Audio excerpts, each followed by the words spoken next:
Welcome back then to G-Tech Dubai. And yesterday we saw the digital game world here on ESL TV. Today we're going into the juicy stuff, the Intel Extreme Masters Global Challenge with $50,000 up for grabs. As usual, joining me here is Tosspot. How are you this fine morning? I'm fantastic, Joe, and today I'm really excited as well because we really do have the creme de la creme of Counter-Strike 1.6 here. Already some of them up on the stage. I feel like a little schoolgirl, just so excited to be here. And we've got some great games coming up as well. What we're going to do for you here this morning, we're going to give you a little introduction to the tournament, talk you through some of the big names, and just generally give you the gist of what's going on. For those of you out in the crowd who have never seen CS 1.6, Joe, give them Lesson 101. Well, the crowd's a little bit sparse right now. The show's just opened, so we will do it anyway. Those that are watching at home might just be World of Warcraft fans, and we will give you a bit of a rundown as well. So, 5 players versus 5. Basically, it's a shooter game. It's not so hard to understand. Basically, you have a terrorist side and a counter-terrorist side. Now, the objective for the terrorists is to plant a bomb at one of 2 bomb sites and obviously let that bomb explode. Now, you can also win by killing all of the other team before the round ends. For the counter-terrorists, you have to protect those bomb sites or defuse the bomb if it's already planted, or of course you can just kill all the terrorists as well. And it's more than just a video game, of course. This is about professional video gamers here in the Extreme Masters. We've got ourselves some of the top teams here in the world. In fact, probably all the top teams in the world are right here on the, in this building right now. And $50,000 will be won this weekend. 25 grand for first place. Now, we're going to give you a little talk through the groups right now, and courtesy of my phone, we can find out that Group A, first of all, is Meet Your Makers, Virtus.pro, XLBet, and then some, and Lords of Heaven, otherwise known as LOH, to us who casted the matches. Now, let's talk through this one, Joe. First of all, Meet Your Makers have to be the favorites. Yeah, surely. I mean, Meet Your Makers obviously back-to-back ESWC champions. They won. They weren't in Montreal. They went to a World Cyber Games Poland qualifier, which they obviously won by far the strongest team. And they got like $12,000 for it as well. Oh, yeah, a ridiculous prize money for a qualifier like that. So, I mean, you can't take anything away from that. But, I mean, recently they've not had the best of performances. I mean, in LA, they were a little bit shaky. Of course, they won ESWC a couple of weeks before that, but they're going to be looking to bounce back here with a victory. Now, Group B is SK Gaming, Fnatic, Gameholics, and Assassins list. Now, this is a replay, of course, of the Los Angeles. No, this is not. This is a replay of the winner bracket final from Montreal. Final of Montreal. Sorry, memory, morning, not good. And of course, mouthwatering. SK Fnatic, 2 biggest Swedish teams out there. Also, 2 massive multi-gaming organizations, huge fan bases, huge history.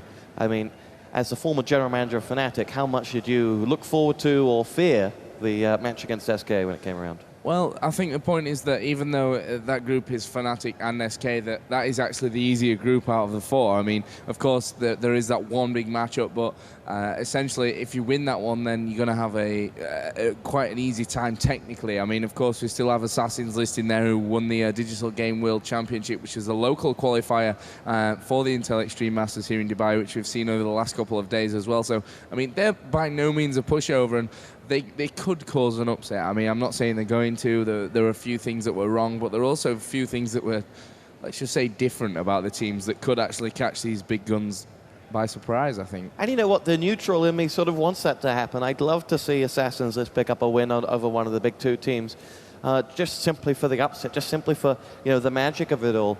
Can I see it happening? No. Group C, Mousesports, Gameplay, DTS, and Myth. Now, this is, you look straight away to Mousesports and Gameplay as the big 2 here, but with that being said, none of them come at me with saying, like, we're in form, we're going to be world beaters here.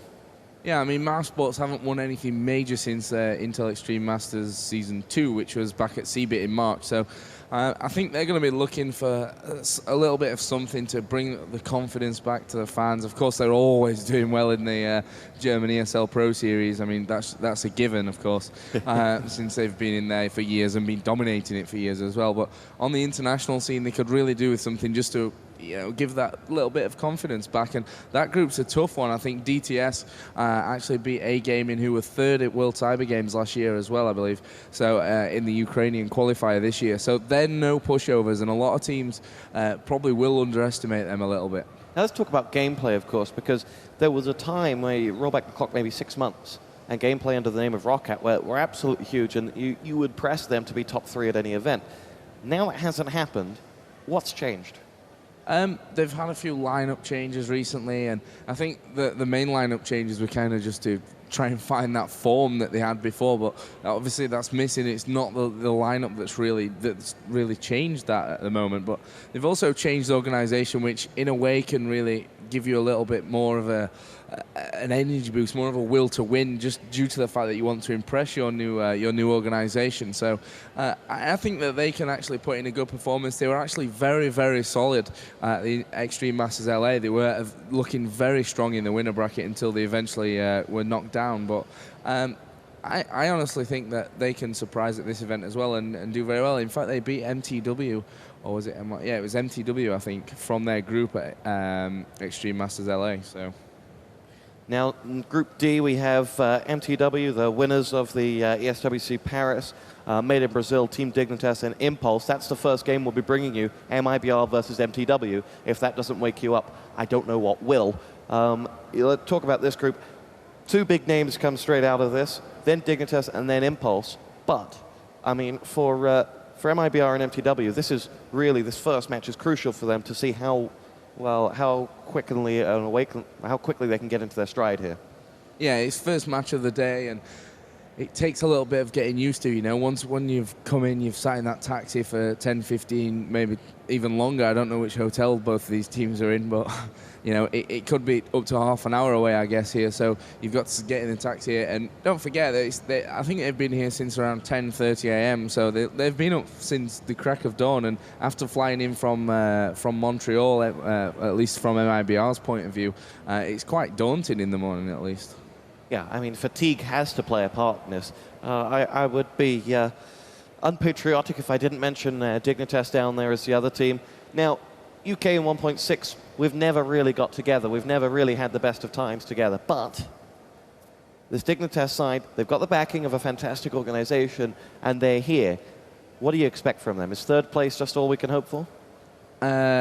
I honestly think that we're probably going to see them finishing 3rd. I mean, Impulse may even give them a good game. And actually, Techie said yesterday when we talked to him that he wanted to be in this group. He wanted to try and cause that upset against Dignitas, which for one of these local teams, a win against Dignitas would kind of be like winning the tournament for them, I guess.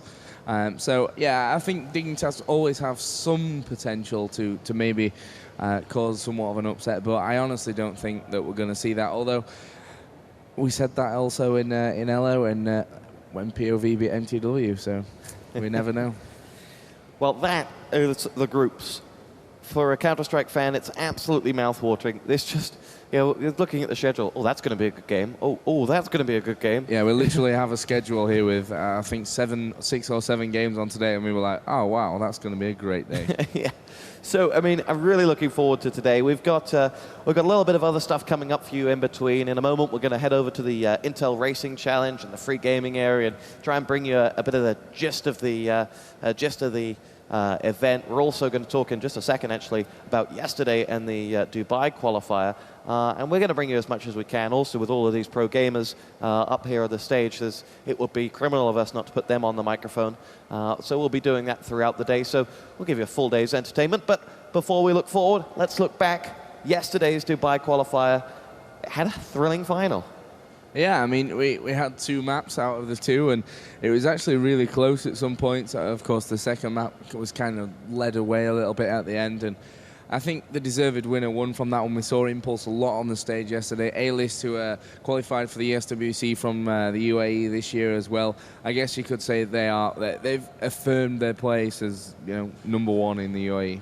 But Impulse came from the loser bracket in that match, and, well, I mean, there was something you had to love about Impulse. There was something, you know, we had Techie up here on the stage, but anyone up here in the booth, but anyone that we would talk to from that team, they were lovable guys. They really were. They played in a fantastic spirit throughout, and it was fantastic to see them take a second map, even if you knew eventually A-List were probably going to win that war of attrition. We then saw some other teams that offered quite a lot. In fact, LOH also had some good performances, had got some good players, and I think that's the general gist of what we've seen from these Dubai teams. In like 3 or 4 of the teams, there are some great players in there, but there's only 1 or 2 per team. Maybe if they came together, maybe it would work, maybe it wouldn't. but there are some talented players out here in Dubai. Yeah, there are. We saw some fantastic play by quite a few of the teams. That, as Executor rightly pointed out, some things were missing, some basic things really from the teams. But that only comes because these teams can only practice with each other. You know, they can't play online very well because we're basically, as far as internet goes, we're in the middle of nowhere compared to the other top Counter-Strike 1.6 teams. So it's hard for them to kind of develop the strategy. And when you're playing the same teams day in, day out, then those bad habits just grow and grow. And there were some bad habits. I think that's the perfect word to sum them up. I mean, Train, for example, you know, A-List had 3 AWPers on Train. None of them could pull it off. And then eventually U43 found some form. But, you know, that was one bad habit. The positioning was a bit off at times. Sometimes here when we were watching Nuke, they would favor recovering the top bomb site rather than trying keeping people out of it, which failed every time. I've never seen so many T rounds picked up on Nuke. And yeah, yes, there are some bad habits, but it was a thoroughly enjoyable 2 days of casting and watching these matches. And I think the players really appreciated the opportunity, because for them, 20,000 dirhams, and then second place got 5 camcorders, one of which I think I might be buying off them. I mean, they're pretty happy with it, because for them, this is their, you know, CPL coming to their country type of thing that used to happen, you know, a few years ago. This World's Top is sort of bringing in all the countries around the world. And I mean, you've done that before, going to all of the countries where gaming's a touch obscure. What does it mean to the locals? I think they summed it up perfectly yesterday. I mean, they've never had these big teams here. And usually in places like China and what have you, that you have the big teams that are used to playing against these pro teams, and then you have the fans who are crazy to see all the big teams coming along. But here, it's the teams that are more excited about playing against Fnatic and right on cue. Here come Impulse looking at the big stars on the stage. Yeah, and they're getting ready. Obviously, they get to play later on. Still clutching the cameras from yesterday, even. They obviously like those cameras. Well, no, it's because I told him to name me a price, and I buy it off him today. And he just pointed that out to the stage manager. So we are going to go and talk to, well, in a moment, we're going to head over to the Intel racing area, where you and Executor will renew your rivalry. You beat Executor yesterday by a long, long way. I think you won that race by like a minute to a minute and a half, which is just obscene. Is he going to do any better today? Well, he's actually been practicing for a good 15 minutes, but he's probably still very, very... We actually have a in-ear where we could hear his microphone, and the first thing we heard from him was, oh my God, the brake's not working. So I think that was his problem yesterday. He didn't quite find the brake. He was just going straight into the wall. So, I mean, I should probably give him a victory. You know, I beat him at FIFA yesterday. I beat him on the racing tour, so maybe I should take him. But that'll be coming up here in a second. First of all, though, we're going to give you a bit of a recap on what happened yesterday.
Welcome back. I hope you enjoyed our nice German techno. We now have ourselves some racing. It's going to be here at the Intel Racing booth. And the two simulators that we've got here, well, they're really, really accurate. I mean, it's not like Grand Theft Auto driving or any auto assist or something. This is hard stuff. I tried it. Well, actually, I was too big to fit in the cars. I'm a tall guy, and it was just flat down all the time. So didn't work for me. But for Joe and Executor, well, they don't quite breach the 6.5 barrier, so they're going to race. Yesterday we did this race. You may have been watching it or not. You saw a few clips in that preview video where Joe won by a long way. Executor's been practicing. Let's take a look at these guys as they are nestled in their booth and ready to rock once again. Joe on the right has got himself, well, already in the gravel trap, which is, I think, his favored position, as he has set himself up for this one. Looks confident. Do we have a microphone to put in Joe's mouth? Here we go. I need a restart. Actually, can I get these pedals further down, or can't I now that soon? The pedals further down? Yeah. He's already whining, already coming up with excuses. If I can grab that microphone off you, I'll talk to Executor. Oh, Executor's got a mic, actually. Jürgen, how are you feeling? I feel great. I'm going to win today. Are you going to win today? What's changed since yesterday? Practicing now. Practicing now? Suddenly you've got the grips of how to drive? Well, I think I'll do much better today than yesterday at least. He had a round record of 3:06. I just had 2:47 on first lap. 2:47? First lap. That means I didn't start with max speed. And he got a lap time on the last one of 3:08. So, although you are going the wrong way, I don't know whether you've realized this. But I'm just practicing. You're just practicing going the wrong way. Yeah, just practicing turns and stuff. Neither. I'm not going to mess with that. Joe, you comfortable now? Are you set? Yeah, I just had to change my pedals because they were a bit short for me, and I want to win. Although he's been practicing, he looks pretty good now. Yeah, he says he beat your lap time by like 20 seconds. Is that true? I don't know, I didn't see that, but... Yeah, never seen it, Executor. Got to see it to believe it. Okay, guys, let's reset this one and get this underway. Counter-Strike fans, we have mTw versus mibr coming up right after our little indulgence here on the Intel Racing Tour. Here we go. We are go, go, go, away goes Joe down here on your screen in third place. He has, well, one in front of him. Executor is the one to his left. That's right, in second now, though Executor is actually in first place as Joe and he have overtaken whoever it was in third. Joe's looking to use Executor to bounce up the inside. A lovely maneuver there, but coming back through the inside will be Executor overtaking Joe. These two head to head off the bat, and well, nobody else seems to be in this race yet as Joe and Executor collide with one another, and into the side they go. Joe, what on earth happened? I meant to do that. Joe meant to do that. Executor, was that what you meant to do as well? No, he just crashed into me. He just crashed into you. It's crazy. Joe has recovered to third place. Executor's in second. Someone has taken first place, but they're not really putting their pedal down. I think Executor's going to hit him. No, he's just going to come up the inside. And I'm not sure who that guy was that was in third place. The driving. It's the guy to our left. He's not really driving very aggressively. He's more going for a Sunday afternoon stroll. But it's fucking 90. It's the turns are so... Can't do anything else in this course. Executor, do you own a driving license? Take that as a no. Executor is in the lead. Joe is not, as he is down in third place. Does have the start-finish straight, or does have a long straight coming up in just a moment where he may be able to stretch those legs of his, but Executor looks like he's going onto the second lap in a moment. Nope, not quite. He's going into the third sector as our two players go head-to-head. Joe is, well, I struggle to understand what the map actually indicates. We've got one guy in yellow, one in green, and three in orange. Guy to our right's in the gravel trap. I wouldn't worry about fourth, fifth, or sixth. They seem to all be in the gravel at the moment. But third place seems to be offering a bit of a resistance here, but we are still on lap one. This is quite painful. As Executor now glides his way through. I'll tell you what, all of that practice seems to have been paying off. Was yesterday just a fluke for Joe? It would appear so, as Joe flies right off the tracks. Joe, you know that you go fastest on the road, right? As He comes in with a 2:28 time. Executor's lap time is about due here as he rounds to go onto the start-finish straight. And will fly along. Nope, not start-finish straight. I don't know this map in the slightest, of course. As Executor rounds that first corner, now goes on through. This is the start-finish straight. Executor's going to set himself a lap time of some 3 minutes or so. Only because he crashed into me. Bang on, 3 minutes 46. That's a good 8 seconds faster than Joe's fastest time yesterday. Joe, what have you got to say about the pace that's being set here? Well, it was my fault that I crashed into him. I should have actually avoided him. It's not your fault that he's just gone wide down onto the road, though. Can you can you take advantage? Yeah, I'm going up the straight now, so I should be able to catch him. Executor's in all sorts of trouble on the other side. What on earth went wrong there? Well, he's not talking. He's too focused as he goes straight into the gravel trap again. You're not supposed to drive into those tires, you know. Not so good. What's gone wrong, Executor? You can't blame Joe for this one. Oh, no, it's bad. Joe passing the crash scene now, coming right up an Executor. Joe, if you don't crash into him, I'll be very, very disappointed. Use him as a brake. As now Joe rounds the corner, flying on through. Hit him hard up the inside. Bye-bye, Executor, as Joe nudges him straight off the track. Seriously? And Executor is down and out. Joe, that was some good strategy. Yeah, that's exactly what I wanted to do in the first place, but it just spanned me the last time. That was what I wanted. Joe fishtailing Executor off the track. And Executor, what do you got to say about that? So bad. Not a whole lot. Joe has first place. We have a third place driver who's slowly catching up on the pair of Executor and Joe here, our two ESL superstars. The admin here, what are your thoughts on this whole thing? It's a very exciting race, I think. This is the best race you've seen so far? Yes, it's one of the best races here in Dubai. Well, Joe and Executor, you have been honored by knowing this is one of the best races that the admin has seen, and he's seen a lot. He's been here 3 or 4 days. One of the guys seems to be just... The sixth car is stopped moving. He's just sitting out on the side, chilling. And Joe in first place is a good sort of 10 seconds ahead of Executor on this lap. Executor not really grasped the whole racing part of this one. So he goes in with a split time of 2:15, where Joe's is 25 seconds under that. Executor, you're 25 seconds behind. How does that feel? No, nothing to say? You're a commentator. I'm focusing. Focusing? I wouldn't call second place focusing very hard. Joe now takes a detour across the gravel trap as he will make his way through the start-finish straight. Blimey, Joe's flying here. Executor with very little to offer back. As Joe will cross the start-finish straight and make his way down now to that first turn. He has a fastest lap time set of some 2:36. Executor, what was your fastest lap time? 2:47. A good 11 First lap. seconds. That was first lap. I'm going to beat him now. You're going to beat him now? No, your lap time on the second was 3 minutes No, and but 1. not now. But Not now. you don't understand. In which race are you actually going to beat Joe? In which game are you actually going to beat Joe? Because you lost to him in It's just that CS. you don't get the best lap time first. You lost to him in FIFA.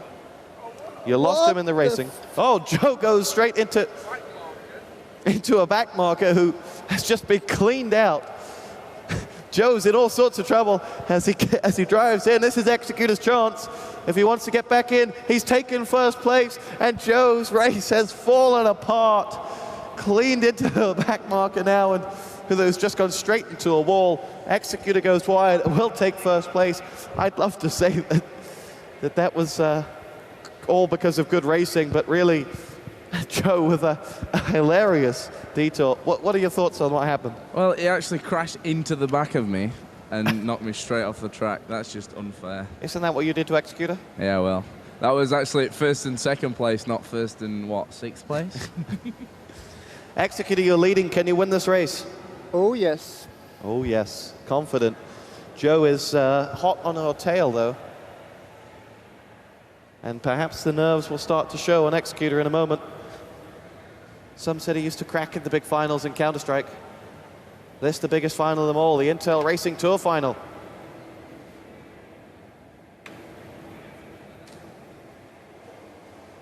Let's get another word from our favorite admin. Can Joe pull it back? Sorry, I didn't understand. Can Joe still win this from second place? No, I don't think so. Executor is near to finish the race now. Executor has just spun out on the left, but Joe can just see the corner of Executor's car. It will require one more slip up from Executor. There's still about 45 seconds left in this lap as they are hot on each other's tails.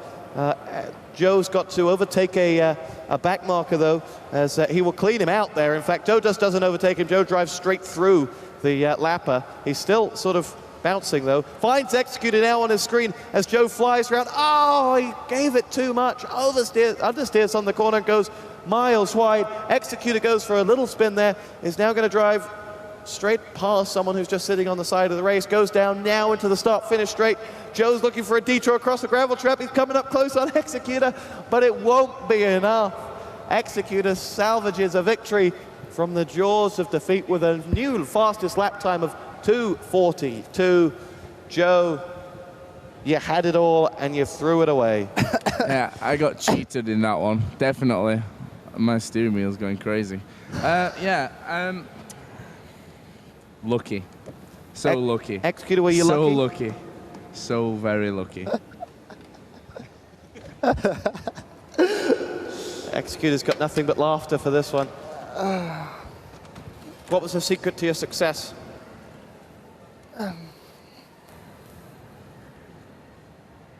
Easy as pie. Easy as pie. Yeah, that guy was the secret to Executor's success. How much do you reckon cleaned me Executor out at paid the him? end. Someone stole my shoes. Someone nicked his shoes, so that's all good. I have to just put my shoes back on, by the way. Yeah, you can't do it without shoes on. You can't race without shoes these days. It's a key factor here. Anyway, we've got Counter-Strike 1.6 coming up in a moment. Joe is going to run across to the main stage, as soon as he's got his shoes back on, that is. Executor's already running across. It's mTw versus mibr. It's an absolute thriller of a match, and it should be, well, a match we won't forget for a long, long time. It's the first one to open up the ESL Masters here for the global tournament, and it couldn't be any better. We will be right back as soon as Joe starts running to the main stage. That's it, run, Joe. As the two players are going over for their interview, I will pass over and stop waffling the moment Joe gets into position. But mibr and mTw both already set up. mibr have already got their Brazilian flag out on as well to signal their intent. But it looks like any second now Joe's going to be there. He is in position. That was the longest walk across 10 meters I've ever seen. And here we go. It is mibr versus mTw with Joe.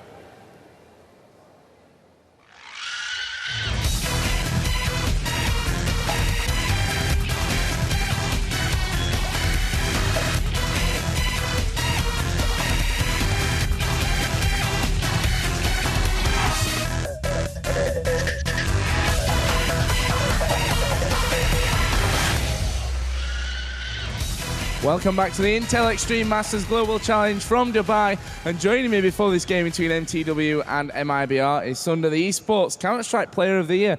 How's things? Well, it's all good, mate. How you guys didn't go to Montreal? You were actually playing in the World Cyber Games Danish qualifier. How did that go? Yeah, we won that one. So yeah, all went well. And what about this tournament? Obviously, you're kind of coming back from a slump of results after the Extreme Masters in LA, where you were knocked out in the group stages. We've been practicing a lot, as much as we possibly could, and trying to make sure that we would perform better this time, because obviously it was disappointment last time. Who do you think are the dangerous teams in this, aside from yourselves and the usual MYM? Yeah, particularly I'm looking at and then some, the other Danish team here. Yeah, well, I don't know. Our nemesis seems to be MYM. We used to have we know how to play the Swedish teams, and we played them a lot in practice and stuff like that. So I think that, yeah, I'd say MYM is our worst opponent, our nemesis, the team to beat for us. And have you made any changes since the last event? So, I mean, I noticed that you're going to be going up with Tuscan first. Yeah, we've been playing the new map Tuscan a lot, and we've made some different tactical changes as well, and just every player has been playing really much to keep warm and to like make sure that this time we'll play better and hopefully not fail. How do you feel about Tuscan? I mean, it's obviously the newest map. It's not been played a lot outside of the German EPS. Yeah, well, that's like what's making it really like interesting to play, because everybody can have new tactics and no one knows all the standard positions and all the standard compositions where teams normally would set up and stuff like that. So it's going to be interesting to play Tuscan. So what about mibr and Tuscan? Do you guys play it a lot, or do you train in Tuscan a lot, or is it again another new one for you guys? Yeah, I think it will be a new map for us. We practiced like 3 times in Sweden, Tuscan, but we played a really bad Inferno. That's why we veto. So we don't know how it will be, but we're gonna try to beat mTw. So what about the other tournaments? I mean, LA, you finished second behind SK, Montreal third. Are you looking to get a 1 to make it a 1, 2, and a 3? Yeah, in LA we played good tournament, but we lost twice against SK. But in Montreal we lost against Fnatic. We played really bad and we did a lot of mistakes. And here we will try to do not the mistakes and be top 3 again. So what about your training schedule? Because I was told that you're flying between events back to Sweden every single time to train. Is that going to be something that's permanent for mibr? Yeah, we always practice Sweden because they like help us, the Inferno line. And always before the tournaments you go there and practice like 2 or 3 weeks before the tournaments. So you're expecting a #1 finish this time from your team? Yeah, I hope. Okay, guys, I'll not keep you too long, sir. I know you are just about ready to go. So we will hand it over then to our commentators who, as usual, are Counter-Strike legend, Executor, and shoutcasting legend, Stuart Tosspot Saw. Thank you very much, Joe. We are looking forward to this one with a vengeance. This should be a fantastic match. Great interview there from those guys. I'm wondering whether the white undershirts that Sunder always wears bring him good luck or something, because I don't think I've ever seen Sunder do an interview without the white arms under his T-shirt. I think maybe it is how he's supposed to play. Like he wants something here in the arms. I was just joking, but maybe that's a bit scientific. I think so, actually, because I know Westland liked always to play with a long sleeve shirt himself, just because of that. But I don't know. It could be just good luck as well. Of course, we have Tuscan to bring this one. This is a new map, a map that perhaps back in your day was not around. I mean, what was it like when the new map was introduced and you had something fresh to practice? Because, I mean, we've known the main maps for so many years. Does it actually, is it annoying or is it actually rejuvenating?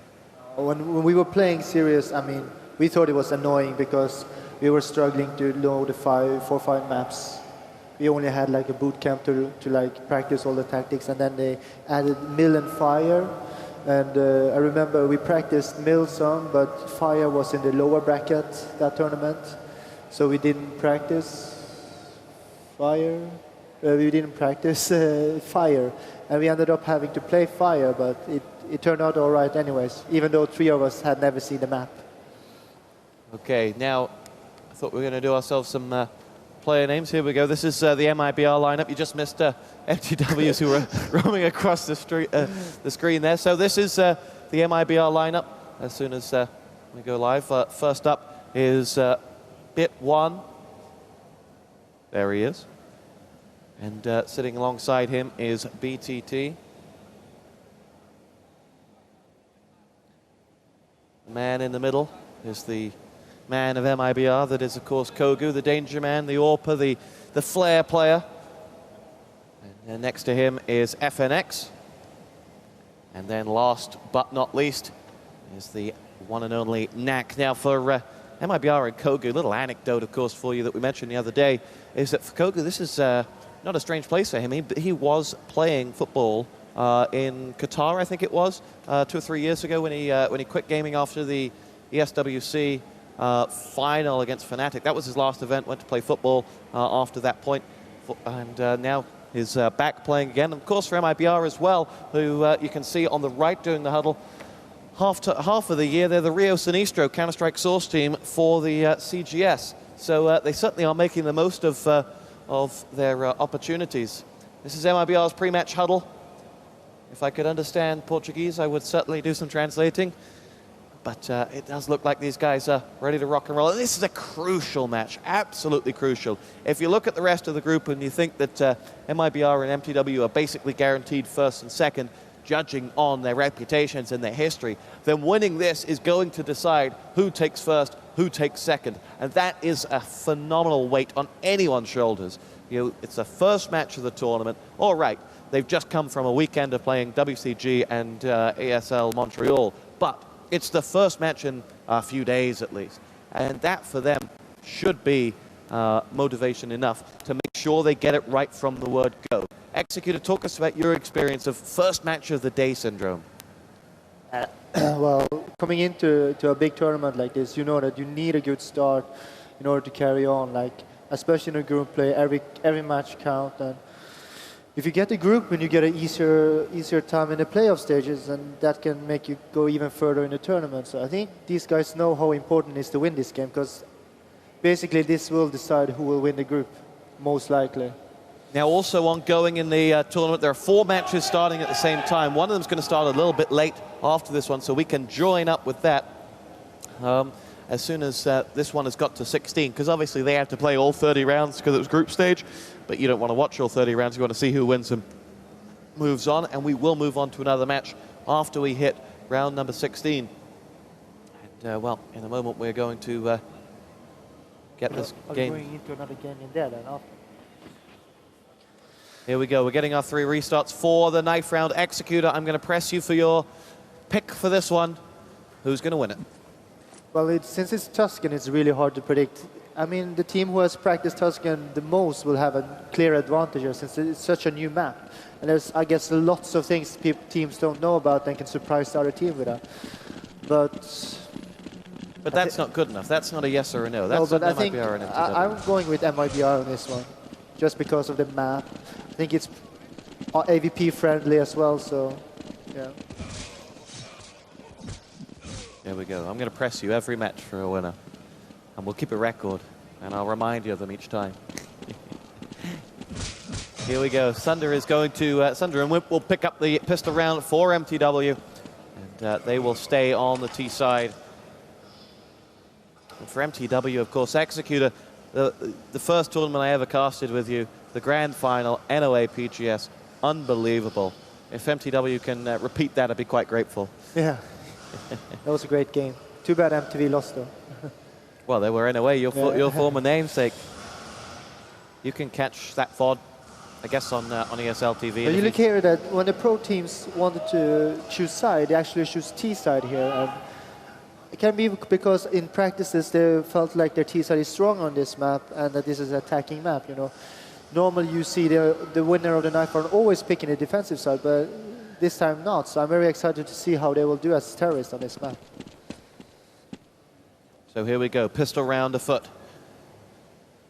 As mTw and MIBR go head-to-head here in the opening match of the ESL Global Challenge here in Dubai. $50,000 up for grabs. Hot on the heels of the event in Montreal, which was hot on the heels of the event in LA. And mTw so far not showing their hand. Waiting on mibr to either push out or waiting for mTw to find themselves someone or some room lurking around every corner. There are a lot of hiding spots in this map to sit and maybe back rage someone. I think all of these players are very acutely aware of that fact. mTw begin to push through. There's Bit coming up with the frag. It's going to be AVE that's down. Itchy rallies on through. FNX picks himself up. Not one, but 3 headshot frags. Clearing out mTw. That's just got MGE left standing. Let's quickly find him. Last man against the whole team. He's got himself the second frag, but point blank range coming towards him. He gets a hat trick of frags. He's got a flashing coming and he will dial back, but MJE has suddenly turned this round on his foot. It will be a fantastic pistol ace, but he's not going to pull it off as BTT comes in and finishes off the job for MIBR. Yeah, that was a really nice setup by mibr. I mean, they used the map perfectly, knowing that the middle controlled both sides kind of, and just had 4 people stacked up, ready to back each other up. And I guess since the map is so new, mTw didn't expect that, just ran right into the trap. So it was a really nice setup by mibr. Perfect read of the map, I think. Interesting to hear Sunder say that they have put some time into Tuscan. Knack opens up the fragging here as AVE goes down. Sonic does answer back up with 2 frags. Knack and Kogu down. Bit of luck here for mibr suddenly, with 2 guns on their opponent. Sunder, headshot, bye-bye. Wib comes in with another one. mibr reeling back now as FNX has to save them. He got 3 frags on the pistol. He's going to have to find 3 on the first buy as the bomb is planted. And FNX decides, maybe not. No, I mean, this is when you see the big teams are playing all well. Is that the discipline in a team? I mean, that's what we didn't see the other day. Exactly. In the Dubai Challenge yesterday, you might see someone go for this. Yeah, and he knows that he has almost no chance of winning this round, even though he gets picked up. I mean, you see mTw didn't do a Yigang. They bought second round and it paid off. I mean, when you play 2 good teams like this, they can do like surprise tactics, can pull it off because of their individual abilities, and they have practice on it. And this is what's so fascinating about Counter-Strike. You never know what to expect. Even when you're winning a pistol round, you can lose a round after against good teams. Form is temporary, class is permanent. Copyright Andy Gray. Said that about your man Fernando Torres, in fact. Here we go. MJE comes up with 1. Finds himself another as Wimp comes in with 3 famous frags. mTw looking to finish off this round with a frag onto Kogu and gets it. They lost only 2 men in that one, mTw, and suddenly mibr are down by 2 rounds to 1 and find themselves in a sticky situation. Yeah, they're doing another save, and that's perfect. I mean, they're just building up their money. They're playing very good as a team, I think, mibr. I've been watching them a lot while playing in the latest tournaments, and they're really playing really organized now. And with their individual ability combined, I mean, it makes them such a deadly team.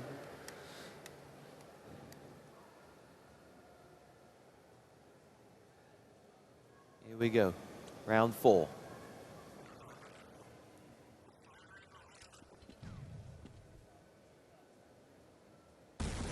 mibr set up waiting, opening shots get fired on in. Sonic will ping over a nade as... Now we will ping over that nade as mTw retreat. Wimp opens up the fragging. BTT has been down. And mTw look to push in and claim this round as Knack hits the deck, and mTw look to close this one out. Just 2 more frags to find. One of them is FNX. The other man, I think it's BTT, as they push along. FNX shut down, and Kogu's gone as well. And mTw picked that one up without loss. Now, Executor, question for you. The role of the manager in this, because you see behind mibr, they've got their manager. He's on comms. He's got the headset on. What will they be saying to them? What is the importance of having him? Well, since they have such an experienced player as Kiko, and I was talking with him pre-game, and he said that he was going to call a lot of tactics, and I think that is a great idea for many teams to adopt, that they have a 6th player in the team that can be there and see the overview of the whole game, see all the knives, and see what's going wrong, and tell them what to do differently. Right now, mibr is struggling, so Kiko has quite a job ahead of him trying to change this around, because mTw is seeming really strong now. And this is the moment you need that 6th player in the team, I think. So let's see if he can do impact for mibr. This isn't the first time they've done this as well. I remember the SHG Open final between mibr and NOA, which was in fact this team. So this is a replay of the SHG Open final, and they had Vestland standing behind them offering support and suggestions. And, well, memory fails me as to who won that. I think mibr won that. The 6th man helped them out there. Here we go. BTT opens up with 1. Should have claimed the second, but didn't. Sunder comes in. Bit with the AWP. Delivers onto Sunder. mibr, a man to the good. These 2 final mTw players run on out towards the middle of the one-siders. The bomb will now be planted. We have to be careful with what we give away information-wise, as the players are just to our right. Shots fired off. Bit 1 comes in with another one. MJE has been sliced down as Wimp comes through. Bit gets the second one, and mibr pick up the round importantly. Yeah, but I mean, mTw they got to enter frag. They were up 5 versus 4, so they're disappointed about losing the round. But they got 4 men down. They got the bomb down. They have a lot of money, and the pressure is on CT now because you see they're dropping weapons. They're low on money. Are they losing this round? They have to do maybe a double eco. So the pressure is still on the CT, and terrorists are doing really good still. Work still to be done by mibr. Not out of the woods yet. 5 rounds down. Ball with Kogu.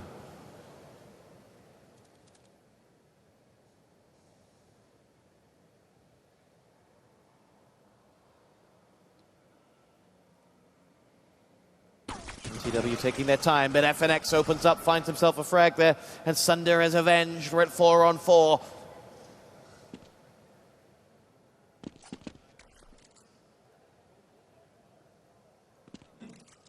And also, this is a bit fascinating. You see, there's always trade of kills. You know, one guy really rarely gets more than one guy before dying. And like yesterday, you could see so many multi-kills and stuff. Kogu delivers with the AWP. He's dropped AVE. And now mTw down to just 3 men. Fire comes in, Bit picks up Sunder. Now just 2 left up for mTw. Zonic is one of them, makes his way in, launches a grenade right onto the head of Bit 1, and now Sonic, with little health, is going to be down by BTT. Wimp comes around the corner, has the bomb, but does not have any friends left to play with, as mTw are in danger of losing their 3rd round, and their 2nd in a row. And that will be Kogu with the AWP, 2nd frag of the round. mTw pick it up, 3-3. Yeah, this is what I'm afraid of, is that mibr can rotate so heavily to the right side because they know they have Kogu. They can play very aggressive with his AWP on the left side. I mean, he can take the close range shots, he can take the long range shots, he can do so much with that AVP. And that allows the rest of the mibr team with their rifles to be 4 people stacking up on the other side. So for mTw, it's going to be a way of trying to trick them to only have 3 people on the bigger side, I think, in order to get back into this game.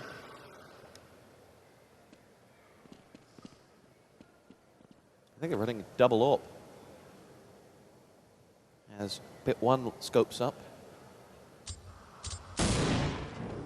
Kogu on one side, Bit on the other. That's quite a force.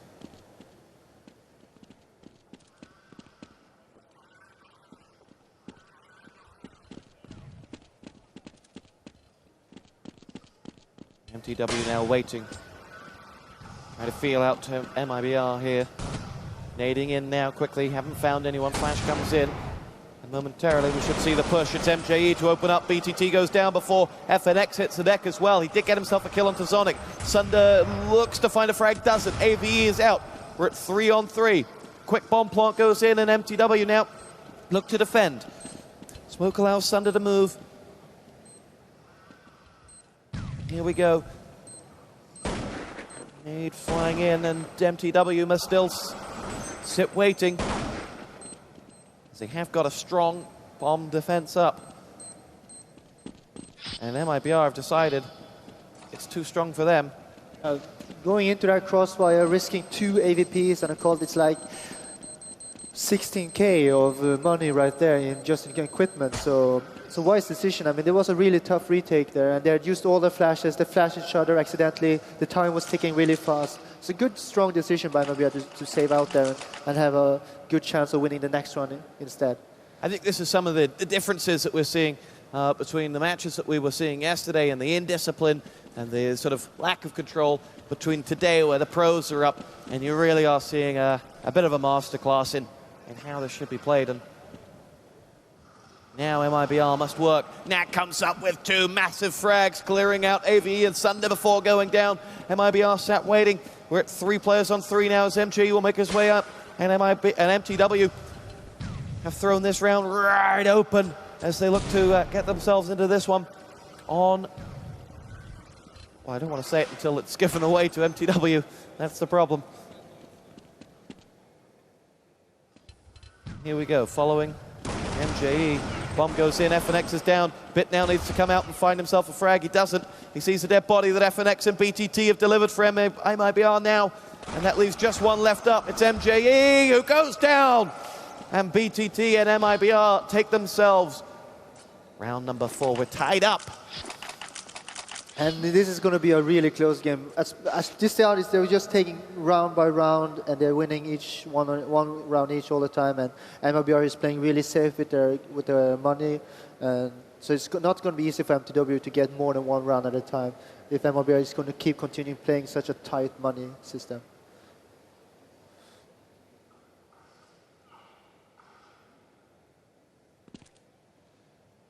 War with Kogu now as they look to see what's coming.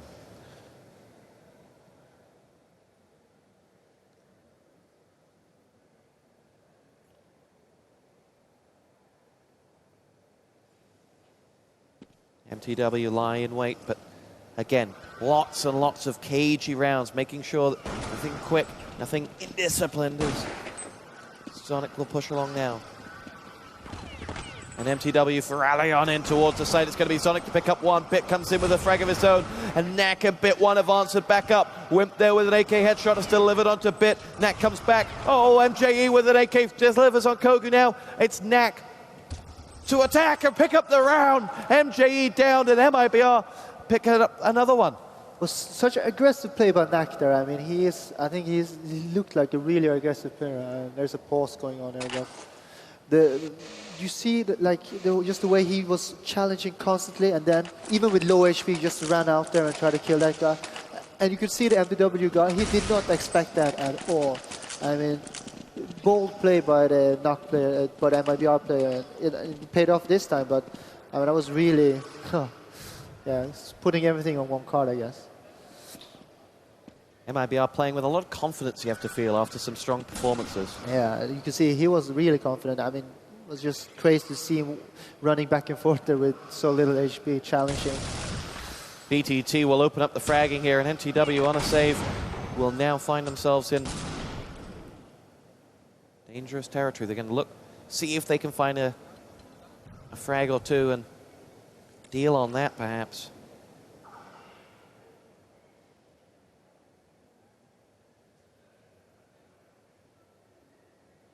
BTT goes looking. Doesn't find anything, but there's certainly something there for him if he wants it.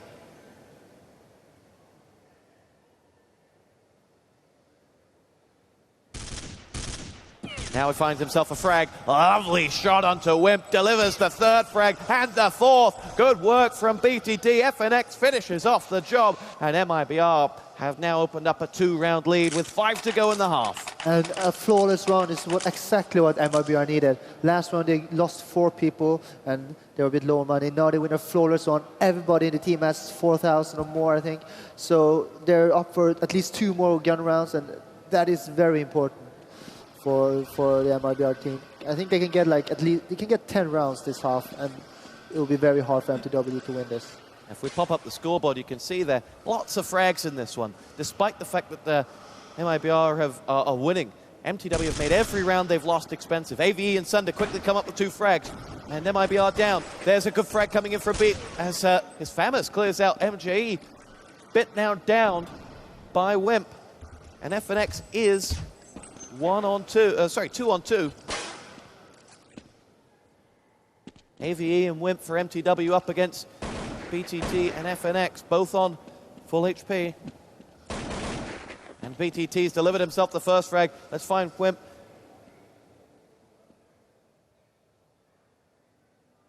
He is between a rock and a hard place. Goes for the money in the bank. These are the rounds that Wimp normally can do really good. He's such a clutch player.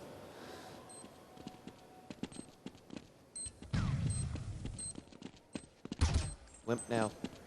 Going to come up huge, finds himself 1. Oh, BTT now, who delivers the winning frag for mibr. It puts them up 7-4 with the defuse, and Wimp 1 frag away, but now 3 rounds away. And I mean, since mibr is winning every round and doing so well in the eco rounds for mTw, they still have a lot of money, so I think 10 rounds is not impossible, and if they get those 10 rounds, I mean, it's going to be so hard for mTw as CT. They need that pistol round, and they need to get that 4th round in. So the pressure is really on mTw guys, and I'm just hoping they can get some rounds now to get this game exciting again. Because right now I feel like mibr is running away with the game. Yeah, they've won now 4-5 in a row. Considering they lost the second round as well, this is really impressive.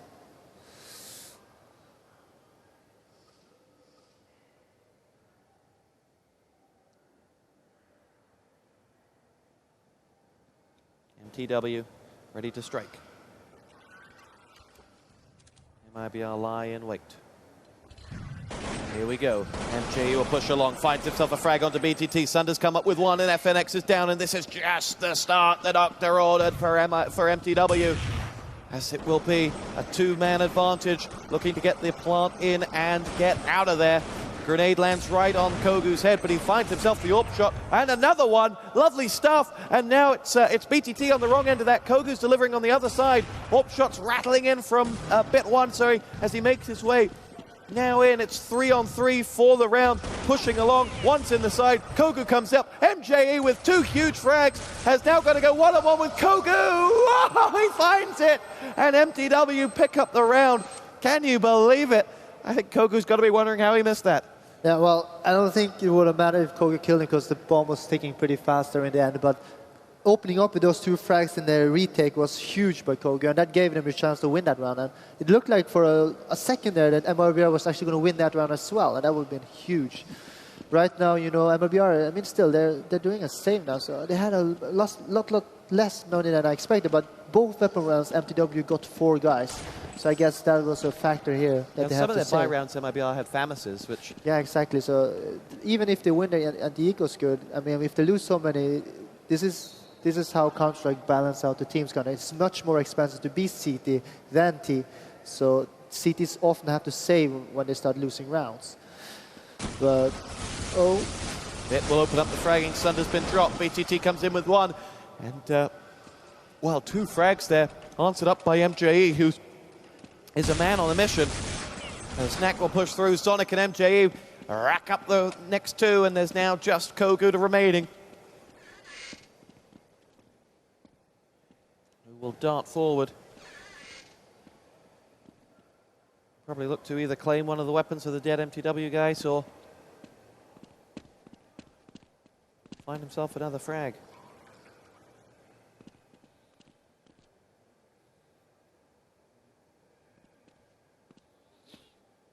I think he's looking for where they may have moved the weapons of those T players. There are the bodies, but where are the guns? This is what they do, is that they don't want him to go and get an AK and save it out, you know, so they just bring them with them. It's really a clever play there. I mean, just watching these two teams play this map, I feel like Tuscan is maybe... I think this map should be played a lot more because it offers so many tactical varieties, both the CTST. The CTs can have like 10 different CT setups, and the terrorists can do like 5 different attacks on each bomb set, it feels like. So it's like, I feel this map should be played a lot more. It's a fun map. This is certainly a fun match to cast. This has been a fantastic game between mTw and mibr, and it's only just begun. 7-6 the scoreline. MJE pushes in. Now as mTw have come a long way without being stopped. They get the bomb down with 5 men up. This next frag absolutely crucial. MJE firing on through the wall, taking a lot of damage as he does though. As Sonic comes in with a frag, FNX down. Bits taking damage, and maybe mibr think we're not going to get this. The bomb's going to tick and blow. But there could be a lot of exit frags. Kogu delivers the opening one of those as AVE is down and out. And a second one. MJE follows suit. But a round 1 for mTw to tie this game up at 7-7 going into the half.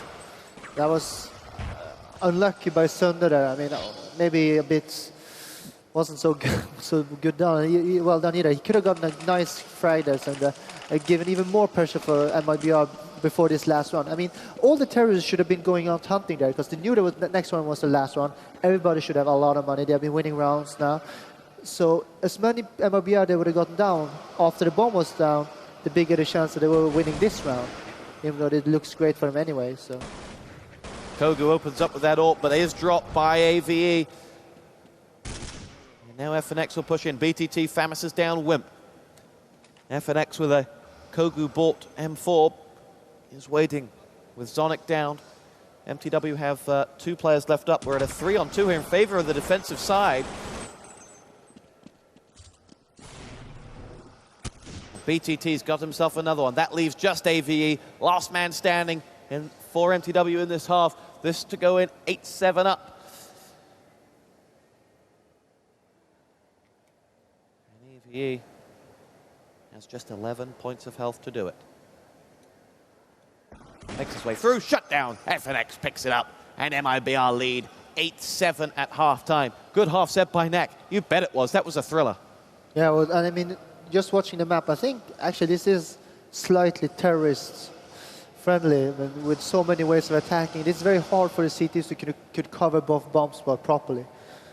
So I think this was a good half by mibr actually winning it 8-7. A very entertaining game, a very tactically enthralling match. And to talk about it more in depth is Joe Miller with the players. Thanks, Stuart. I'm here with Kiku, then the man behind mibr right now. And Kiku, as Executor said in the game, you probably didn't hear with your big headphones on, but you're kind of the 6th player in the team right now, giving these guys tips as they go through. How much of a role do you actually play in guiding mibr as they go through the game? Yeah, when I played in mibr, I was always the captain, so I like to do tactics and call the tactics. And I'm always help the guys because they have a good aim, and I try to pass my experience to them and try to put in the game. Then that's why I'm playing good all the tournaments. Are you happy that with an 8-7 lead on CT side? Yeah, like what I said, we only practiced like 3 times, so we did a great job, and we hope play ST too. Do you have any special tactics that we might want to watch out for? Obviously, I don't want you to tell us, but a yes or a no will do. No, we don't have tactic on ST, but we're gonna try because the map looks like Clan Mill, so we try to use all the tactics, but we will see. Go for mill tactics. Okay, well, good luck in the second half then. And it looks like mTw are all sat down. Of course, they are behind at half-time, and they are ready to go. So we will come back to you, Tosspot and Executor, in the commentary booth for the second half then of mTw versus mibr. Joe, thank you very much. Some great words there from Kiku. And I mean, Executor, here we have ourselves a delicately poised match. You think that for mibr it was good to pick up those 8 rounds on the CT side. Now they look to close this one out. But give us your experiences. In a match that is so evenly poised, in a match that's been very close in this half. What's going through their minds, both of these two teams? Well, they're both really professional, both of their teams, and they know that every round counts, and they're just going through the strategies and what they're going to do, and they're all so focused about just about the game right now. So everything that goes into their mind is what to do next, what can we do, and I mean, watching these two teams play on this fantastic map, I'm really liking to enjoy it, Tuscan here. So, but I still feel this map will favor the terrorists at least for a while until they've been playing the map more, because of all the options the terrorists have. I think mibr is going into this half with a slight advantage. Need we say how important this pistol round may be? mibr now on the offense.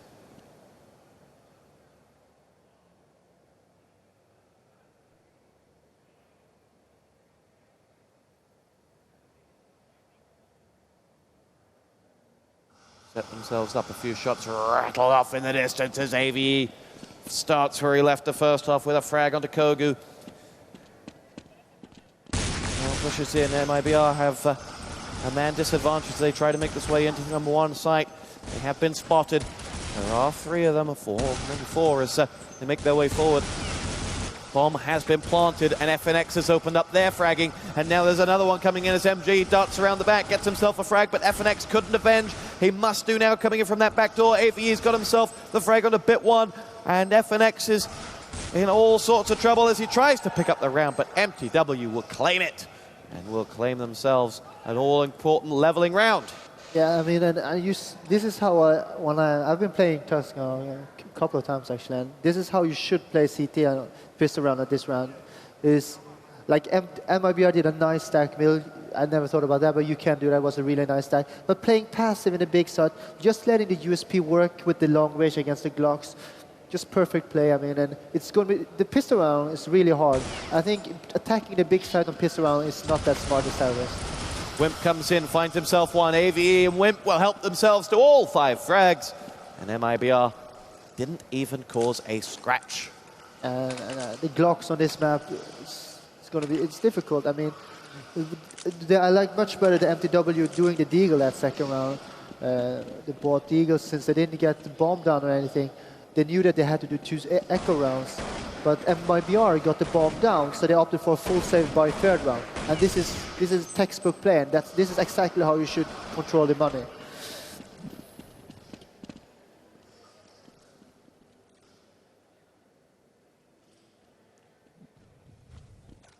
Remember, this is absolutely crucial, this match. This should decide first place in this group, and that will bring a big influence to the brackets. And of course, 50K up for grabs here. This Counter-Strike 1.6 tournament here in Dubai. The world's best are here. And if you thought this match was good, just wait till you see what we've got coming up for you later. Now, mTw have currently quickly spotted the mibr, well, posse lying in wait for them. It was MG there, suddenly saw 4 red shirts lining up and thought, oh, I could have a party, but he can't. And he darts back. Bit 1 drop by Sunder. As mTw pick up the man advantage. FNX goes forward now, AVE down. Sonic watching and says they've all pushed in because FNX and BTT claim themselves a frag. Sonic and MGE help themselves to frags as 3 mibr players fall, leaving FNX all on his own. And that will be the round. Sunder claims it. mTw pick up an important buy round. And this was a huge round for mTw. I mean, they're playing it really well. I mean, but I think mibr is a little bit too passive. They're sticking a bit too much together. In a map like this, I think it favors the terrorists to spread out a little bit in the start, feeling out where to go, and then do a kind of a split attack. Not 4 or 5 people at the same place, but splitting up big side or splitting off the small side. Both sides you can go different ways. And you notice CTs, they can only have 1 or 2 guys at each choke point. So in theory, you can always be 1 guy more as an attacking team.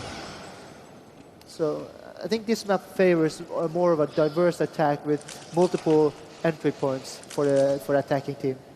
Now, the big difference between the first half and the second half, and more importantly, mTw's attack, is that 4 rounds down, they had a lot of frags on the board. 4 rounds down here, and mibr have got just 6 frags on the board, having had 2 buy rounds. It's and mTw has a lot of money in their hands, so they can buy 2 or 3 more rounds, even if they lose. And that keeps a lot of pressure on the terrorists.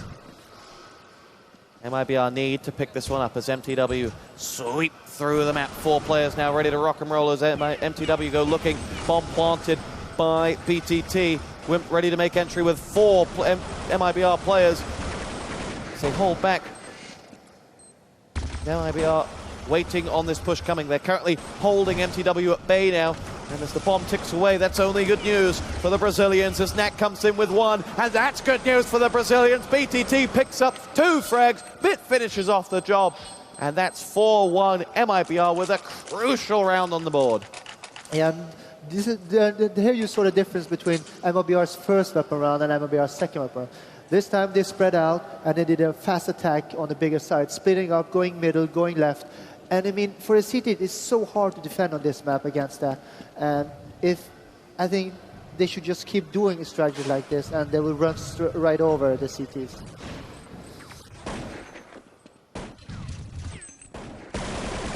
Knack opens up the fragging as AVE's down, as is Wimp. mTw lose 3 quick frags, reply with Sonic's headshot onto bit 1, but FNX avenges, and now there is just Sunder. Dare I say just.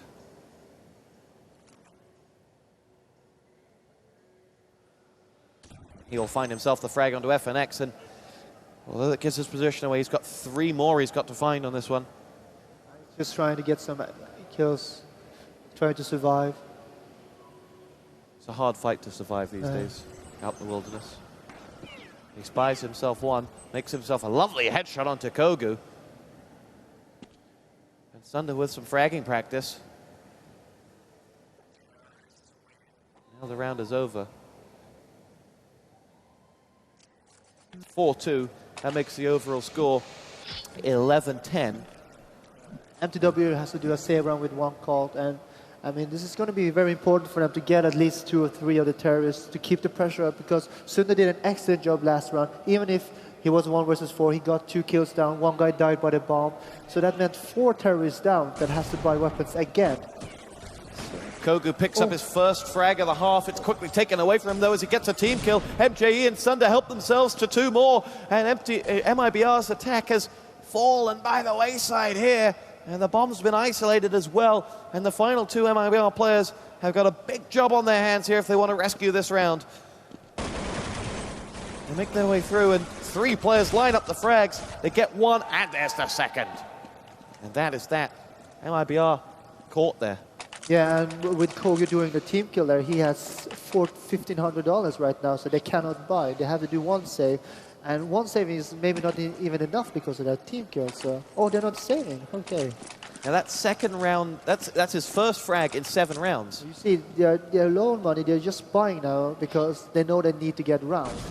If they hadn't been in such a tight situation with the rounds, they would never bought this round. But I guess they're counting on their individual abilities to save them out this round. But it's going to be difficult, especially when mTw is catching them off guard. Knack helps himself to 2 frags there. Bick gets himself another one. mTw coming in heavy and going down hard. And now it's just MJE, and he can't do anything about BTT, who picks himself up the frag, and mibr pick it up. And that is their 3rd round in the second half. It brings us back to a 1-round game. Honestly, I don't know what mTw was doing there. I mean, they had good control over the game. They just won a nice eco round. And then they rush into a mibr team that has bought, but doesn't have a lot of nades, have deagles. If they just had kept composure and kept their position, I think mTw would have a much bigger chance of winning that round and actually winning the game. Right now, they've let mibr get right into it again. Sunder now dropped by BTT. Kogu comes in with another one. Knack has been picked off by AVE, who was avenged, and now the bomb is planted. And FNX comes in with another one, and Wimp goes down.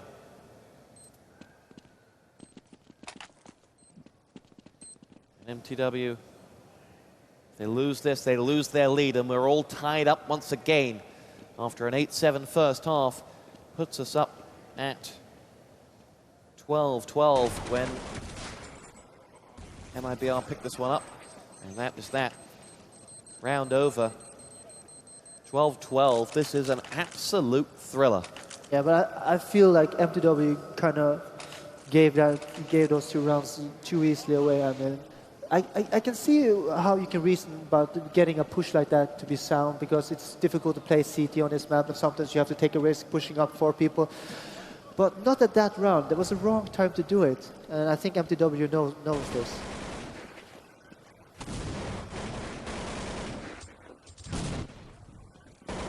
12-12. BTT picks up the first frag. Wimp comes in with another 2 before Zonic goes down. Sunder revenges with a headshot onto FNX. And now it's Bit. Headshots back as AVE comes in. Famis is down 1 and 2. And mTw take the lead once again. Yeah, and I mean, there was just really strong play by the guys defending that bomb site. I mean, they got down two guys each, and it was a fast rotation. And I mean, this is how you're supposed to play CT. I mean, you got to hold that bomb site for the rotation to get there, so you can get some crossfires going on in the bomb site. When the terrorists come rushing in from different angles, you get the CTs coming in from the mid, the guys from the CTs from the bomb spot, giving those crossfires, and that worked out perfectly. But I still think this map favors a split like that. But it, of course, depends a lot on how fast you can get the guys holding that side. And mibr did a poorly job by killing those people that was already in the site. MJ and AVE come up with frags here for mTw. mibr are low on men now. Low on ideas as Kogu escapes. In fact, I think, yeah, he's the last man standing. As poking his head up, Sunder takes it off. And that is mTw picking up a 2-round lead now. 14-12.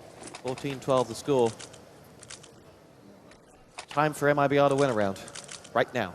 Well, I mean, this map, I think sometimes as CT you have to have 4 people in the big side at start just to cover that fast split and then rotate one guy back. I think mTw should do that right now because... Nades come on in as MJE drops Knack, but avenged by Kogu as we sit on a 4-on-4. Sunder flashed out as he goes looking now. We'll need a cross. There's, I think they're coming into that top site. Beat has opened up onto AVE. And Zonic's double HE cleans out FNX and Bit 1. And now you've got just BTT and Kogu to save this one for mibr. Kogu delivers onto Zonic, 2-on-2. As they make their way forward, they know there's one to the left. BTT spies him, frags him. Wimp down, last man standing. Sunder with full health, but decides to relinquish. Right, oh no, he's going to go for it as he makes his way in. Pushes forward, has got 2 players darting in front of him, collects 1, but Kogu finishes off, and that will be his hat-trick frag of the round, and that will be mibr clawing a crucial round back. And to be honest, I think the part of mibr struggling a little bit is that Kogu is not, like he's not I'm not saying he's playing bad, but I've seen him play better, and right now that is affecting mibr. He's missing some easy AVP shots. If Kogu can get that AVP going, they might as well just get the last 3 rounds. But this is why I think mibr is struggling a bit, because they rely heavily on Kogu to be on fire. And he was delivering in the first half, but the second half he's... he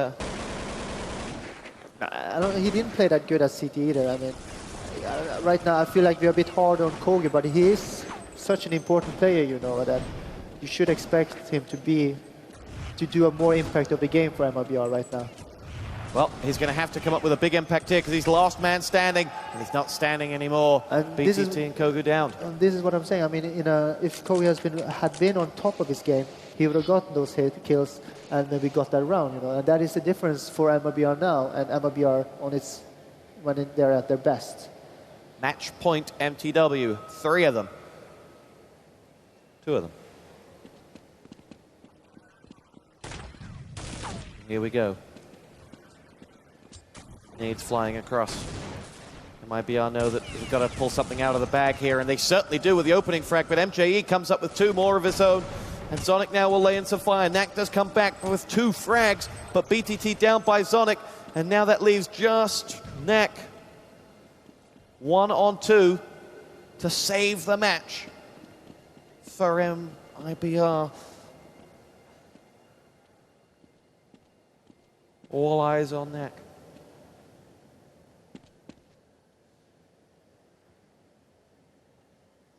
See, Twitter's round every corner. Zonic and Sunder to play with. 55 seconds to play with.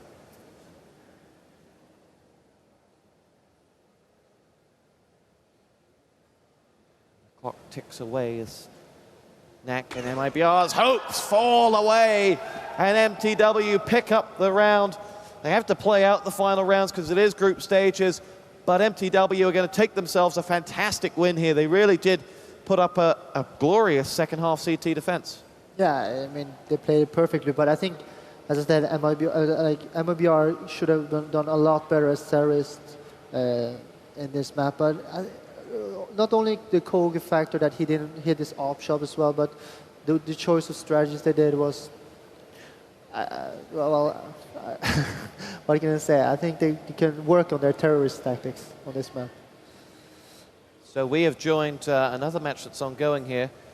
We're going to try and get ourselves a score. This is Myth versus DTS. It's 10-2. Don't know whether this is first half or second half. Would imagine it's second half, which would see DTS picking up this game.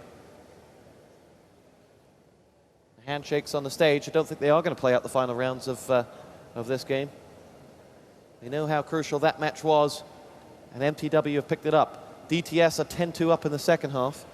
Dignitas are playing Impulse at 7-3 on Inferno. We're going to switch across to that match. The admin has come across. We're going to do Dignitas versus Impulse, which is on Inferno. Not that one.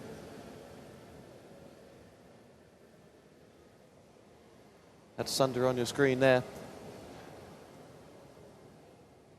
Ready to report the news back home, but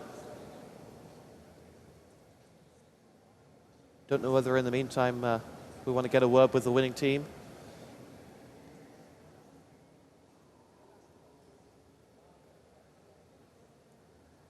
It's 25.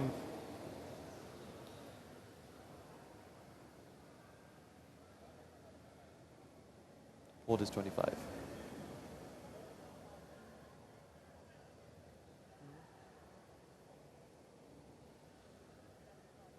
Can we not just join the server?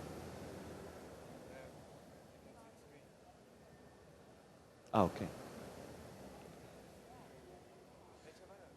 Okay, so we got a few technical issues to find at HLTV. Don't know whether we want to fire up our man who can, that is Joe, to pick himself up an interview with any of the winning players. We can't put the match on the screen without HLTV, as the teams can see it over in the playing area.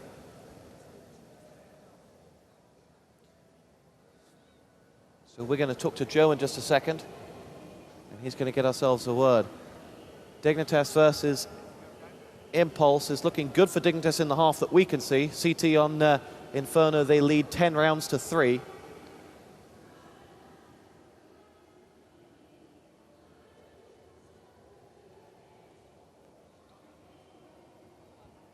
Here we go. Joe's going to catch a word with Sunder, and here we go with Joe.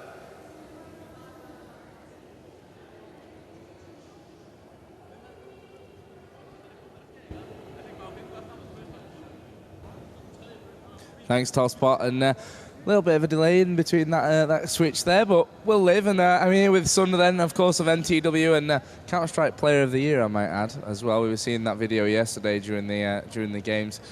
So how did that go? Obviously, you came out on top. Feel good? Yeah, sure. It feels really good winning our first match. Sometimes we feel like we struggle winning the first matches of a tournament, so this time it's been a good start.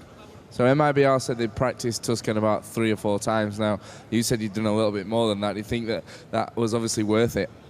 Yeah, well, Tuscan is supposedly a team map, I think. And this time it was like reversed, so a lot of things can happen. So, like, it's hard to define a map. So when we played a bad T, we just really focused on playing CT well, and yeah, came out on top. You think it makes it a map unpredictable if you know that both teams haven't trained it all that much and will probably go in like, we spoke to Kiku at half-time and he said, you know, it's kind of like Mill, so we'll just use our old Mill tactics.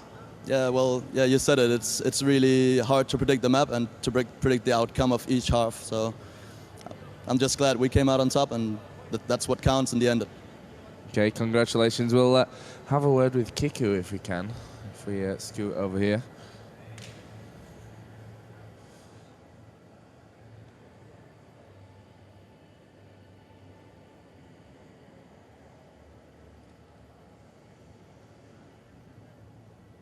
Kiku, can we have a little word? Can we have a quick word before you scoot off? So you lost that one in the end, and actually quite a close game. Were you expecting more than that, or was that kind of, you know, that's what you've practiced, that's what you get? Yeah, I think it is, but like what I said, our Inferno is too bad, so we had to play Tuscan. But I think we did a great job, but we lost 2 vehicles, so I think that was the difference. So what about the rest of the teams in your group? Are you confident that you can bounce back and get victories there and go straight through to the next round? Yeah, I hope we win both games against Dignitas and some team from Dubai, and hope you go ahead and do a great playoff. Okay, so Tosspot, I'm not sure if you've been able to... No, apparently not. I guess that means no from Tosspot. So they've not been able to get into that other game. So I guess we'll take a quick break here. We do have another 2 teams setting up on the stage. We have Team Gameplay and I believe Mouse Sports coming up next in this one. Of course, we'll bring you all that action, plus some interviews with the players and a little bit extra as well. So we'll be right back with that game. It's going to be Gameplay versus Mouse Sports coming up next here on ESL TV from the Intel Extreme Masters in Dubai.